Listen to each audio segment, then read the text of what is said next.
بسم اللہ الرحمن الرحیم۔ السلام علیکم تمام دوستوں کو رائز نیوز میں خوش آمدید۔ دوستوں ویڈیو شروع کرنے سے پہلے اگر آپ لوگوں نے ہمارے چینل رائز نیوز کو سبسکرائب نہیں کیا تو جلدی سے سبسکرائب کریں اور ساتھ ہی بیل کا آئیکن بھی دبائیں تاکہ ہر نئی آنے والے ویڈیو اور اپڈیٹ آپ لوگوں کو مل سکے۔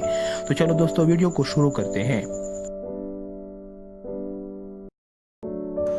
ایک خاص خبر یہ ہے، کشمیری بھارتی جارحیت کو خاتمے نہ لائے ہوئے سڑکوں پر نکل آئے۔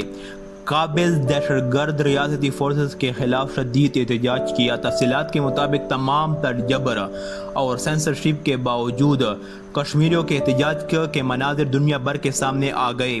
آرٹیکل 370 کے خاتمے کے بعد مقبوضہ وادی میں جذبہ حریت عروج پر پہنچ چکا ہے۔ کشمیری نوجوان قابض افواج کی گولیوں کو خاتمے نہ لائے اور ہزاروں افراد نے سری نگر کی سڑکوں پر بھارتی اقدامات کے خلاف شدید احتجاج شروع کر دیا۔ وادی کشمیر بھارتی تسلط کے خلاف اور آزادی کے حق میں نعروں سے گونج اٹھی۔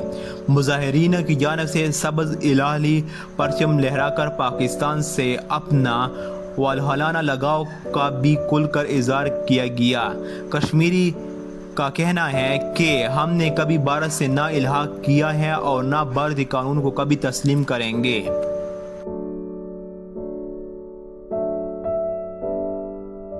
دوستو اس ویڈیو کو لائک اور شیئر کریں اور مزید اپڈیٹس کے لیے رائز نیوز کو سبسکرائب کریں۔ شکریہ۔